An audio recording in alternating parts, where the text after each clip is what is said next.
Good evening, ladies and gentlemen, and welcome to the TCRA LGBTQ show for the LGBTQIA community.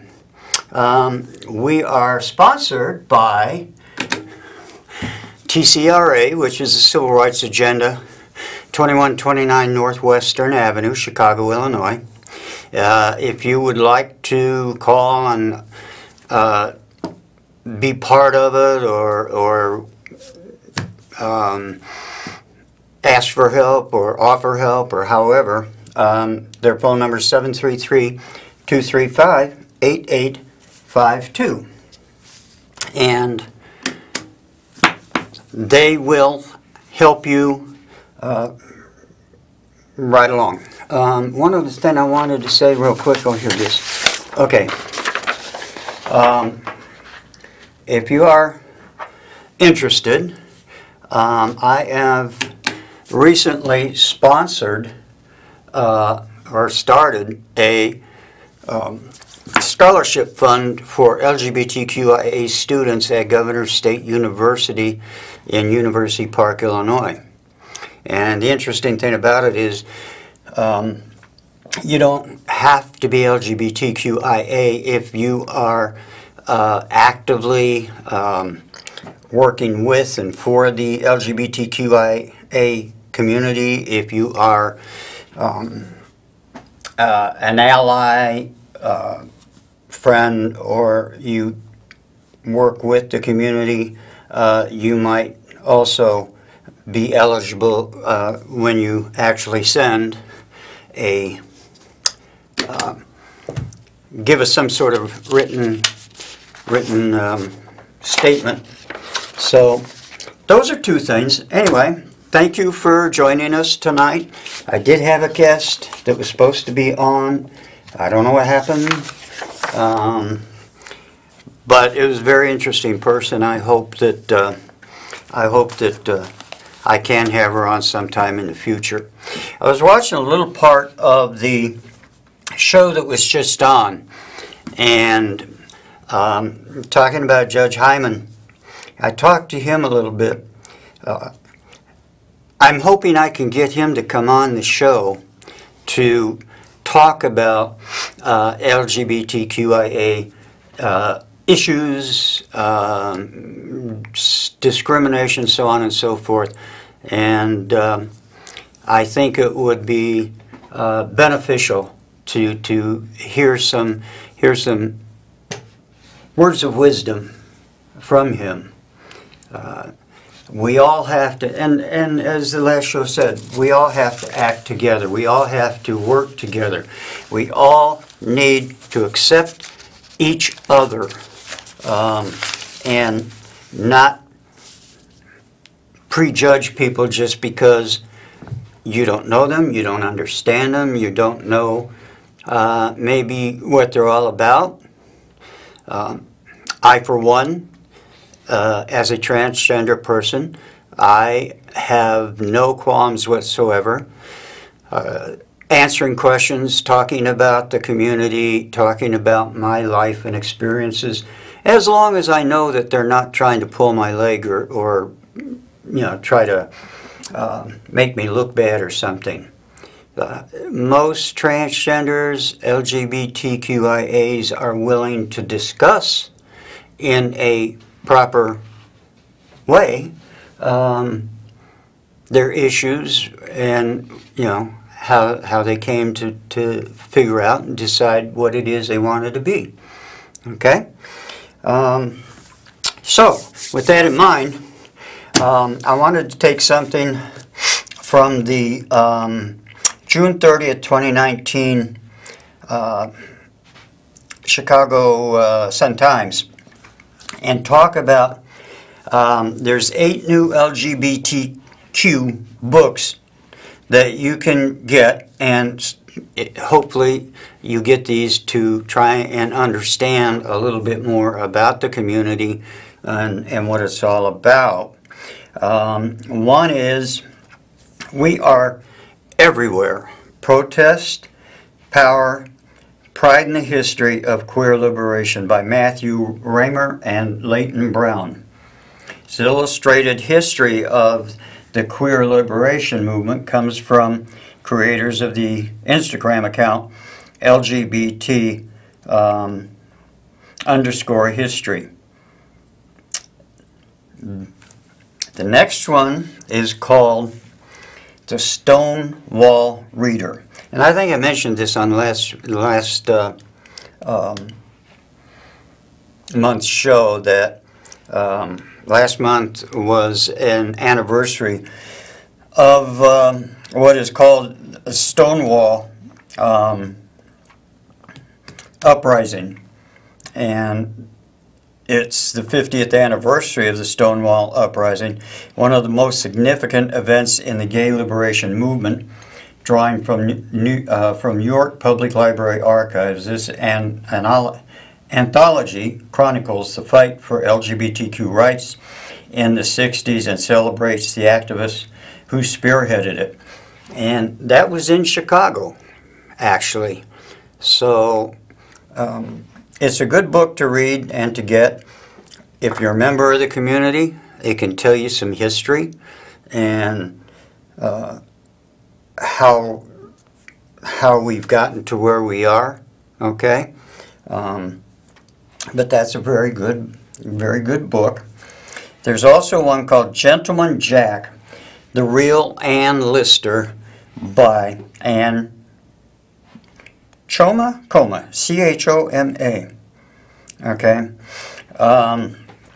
It's about the HBO series Gentleman Jack, set in 1832 England, and was inspired by the real-life journals of Ann Lister, documenting her lesbian relationships in secret code. This tie-in book by the show's historical advisor details the story of this trailblazing woman.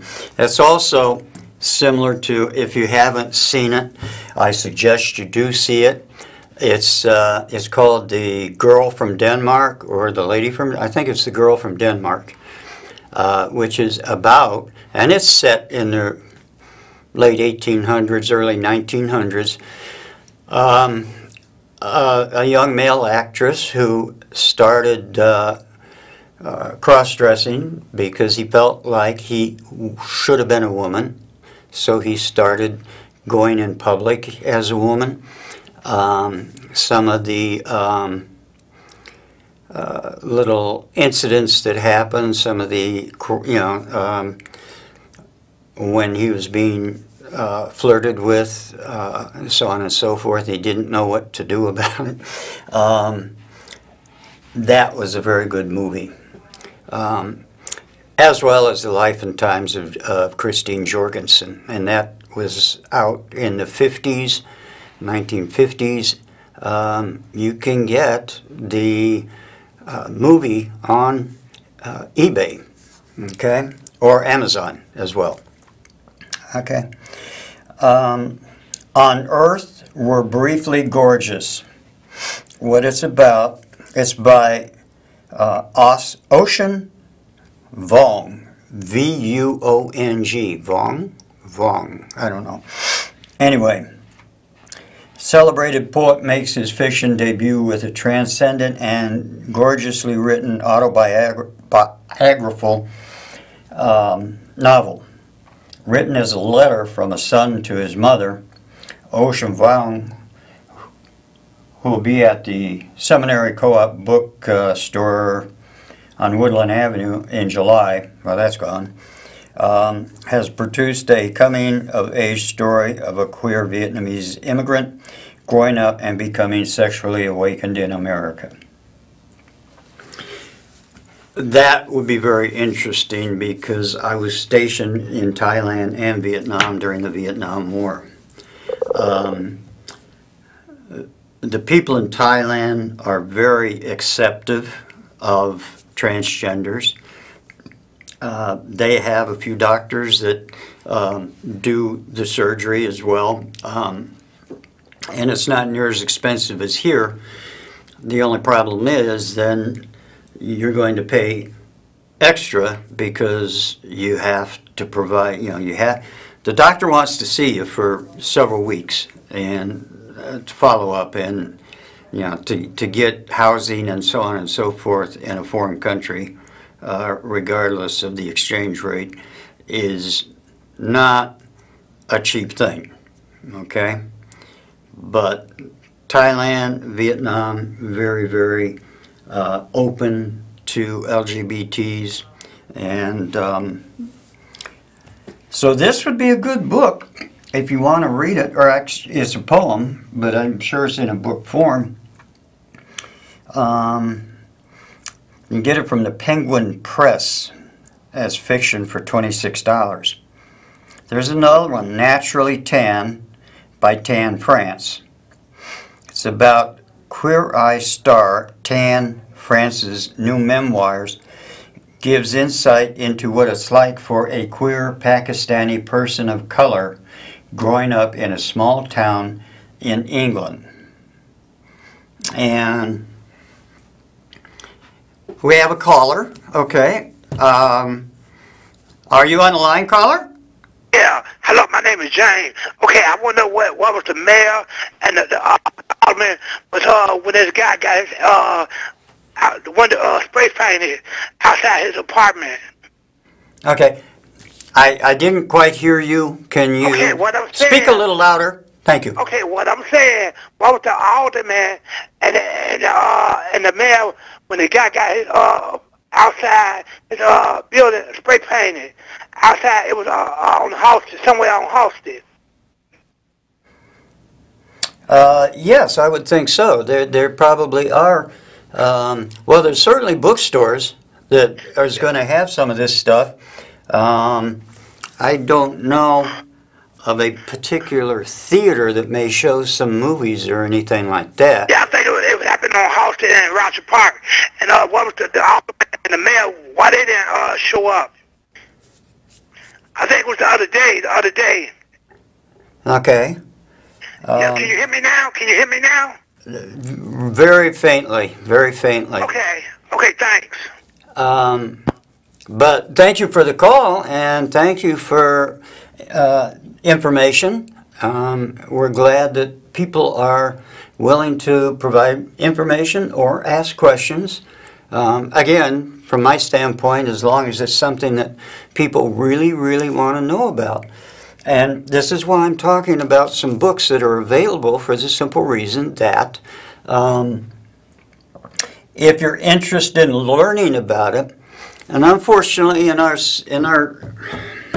environment today, there are way too many people that aren't interested in learning about other people, whether it's immigrants, whether it's minorities, whether it's LGBTs, whether it's women's issues, whatever. There are way too many people that just don't care and don't want to hear an opposing side. And we were all put on this earth as we are, and we are supposed to, in God's laws, get along. And why we can't do that, I have no idea. I mean, religion is one thing, but I personally don't think the Bible is the precise word for daily life, okay? I agree with some of it, but some of it to me is fantasy, okay? But the point being is we could eliminate wars. We could eliminate a lot of grief and aggravation if we would learn to live together, much like they talked about on the show before me. Some other books, there's one, it's called Mostly Dead Things by Kristen Arnett. What it's about, Jessa walks into the family's Florida taxidermy shop and finds her dad dead by suicide. Oh! Now running the business, Jessa has to navigate grief while coming to terms with crazy family she left behind, including a mother who poses the stuffed, or who poses as stuffed animals. Interesting sexual positions. Huh. It's funny, dark, and complex with a lesbian protagonist who's in love with her brother's wife. That ought to be real interesting, okay? Extra interesting. There's also Out of the Shadows, and I've heard about this one, by Walt Odets. There's another one called Gender Queer by Maya Kababi. And those are pretty much, but you can get these books at most libraries. Now, there is a library in Oak Park, okay? And the Oak Park Library will actually help you get a hold of books that your library may not have. And what they do is, if you've got a library card for a particular library outside of Oak Park, okay, you can ask for books, material, news stories, anything dealing with LGBTQIAs, they have it. Okay, I think they even have some films. I'm not sure what they are, but they have a lot of information regarding the subject. If your library doesn't have it, okay, you can go to Oak Park and show them your library card, and what they'll do is then they'll ship the book or the item or whatever to your library where you can check it out and then turn it back in, and it'll get back to Oak Park Library, which is really cool, you know, because there's a lot of stuff out there that's not always available, especially if you get into smaller libraries, smaller towns, so on and so forth, have libraries that don't have this information. That's a good way to do it. Anyway, there's one other thing I wanted to talk about, if I can find it. I think I talked about this last month, but I'm going to talk about it again. There's a trans woman, Strawberry Hampton, is out of prison, but while she was in prison, she waged a war about transgenders being put in male prisons or the male population in prisons, where she was constantly harassed. And I mean, you can imagine what kind of harassment they were doing, okay? And that's something that I think needs to be addressed all over the country, including Illinois. Even though Illinois passed a lot of equal rights legislation in 2005, especially for transgenders, the prison system does not have any compassion whatsoever, you know, and so they just throw you wherever they want. Now, I'm hoping that her fight is leading to some correction on that problem, but I don't know that for a fact, and it might be something you can ask your law enforcement officials, or say a judge. I'm hoping to get Judge Himes on the show. I don't know when, probably a month from now, hopefully, but I'm trying to get, he was on the last show and he talked about a positive influence on courts, and that people should be judged not by how they look or who they are, etc., but by the facts of the case and nothing more than the facts of the case. And that's we got to get across to law enforcement, you know.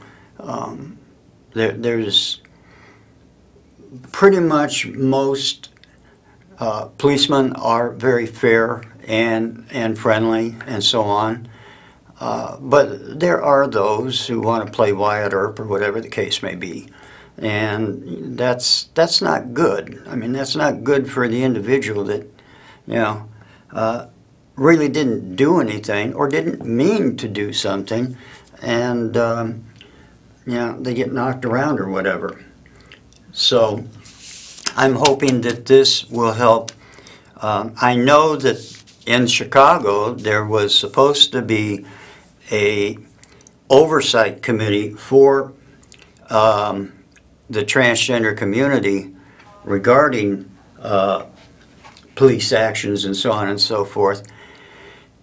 I know that there was something passed, but I don't think it included on the panel or on the board any actual transgenders. Now, I could be wrong about that. Maybe they've changed that. Maybe something better has come along. But I think every city and every state should have some sort of a civil rights oversight board on how people are treated by the police departments. Okay? That is about it, other than I want to thank you all and I want to thank the caller. I hope you're still listening, but thank the caller. That's what we're here for, is to call, and I'm going to ask somebody to check the speaker so we can hear what people are saying. Anyway, I want to thank everybody that tuned in, thank the caller, thank all of you, and let you know that we will be back. Oh, we have a caller. Okay, all right, let's take a quick call. Hello? Good evening, how you doing? I hope you're having a good night. I have a question. Okay. And there's a couple right now dealing with this issue. And some things I think it should be a family matter. And there's a couple, their son is saying he is in the wrong body. And they're 9 years old. And the mother's saying that she going to do what's in the best interest of the child. And the father is saying something else. And they asked me for my input. And I said, first of all, if they still pee in the bed, they're too young to make that type of decision. And you need to seek professional help. And you got families out there right now that's dealing with that issue right now. And people adding their 2 cents into it and saying all kinds of things that isn't quite right. And I think the bottom line is people need to seek professional help, the right professional help, and trained personnel. Thank you, caller. I agree wholeheartedly with you. I recommend to anybody to seek a therapist. I know from my own experience that when I figured out that I was transgender, the hardest question for me to answer was someone say, well, why? Well, there are medical reasons why, and I'm not going to go into them now, and I will talk about them next month if you want to tune in. But a transgender person, first, number one, needs to talk to a therapist so they can answer the why question for themselves, let alone anybody else. If you're talking about a young person, then they should try to get their parents or guardians or family or whatever it is to go with them so that, again, parents ask somebody, why are you that way? Oh, I don't know, I just feel that way. There is an explanation. There is an explanation for it. And there are therapists that can help, by all means. I learned most of what I learned from a therapist. Her name is Dr. Deb Wilkie, W-I-L-K-E.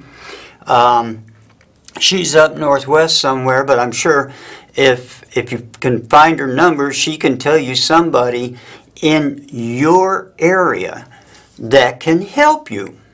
Okay? And that's what I'm on here for, is I would love to help anybody that wants to talk about. I am not a psychologist, I'm not a psychiatrist, and I will not play one. But I certainly know some of the reasons why LGBTQIAs are seeing themselves as such. There are medical reasons, okay? There's scientific reasons. I know that there's some people out there that don't like scientific reasons, but I think most people will listen to them anyway, okay? So thank you for your call, and I will be here next month, same time, same bat station, and until then, from all of us here to you, bye!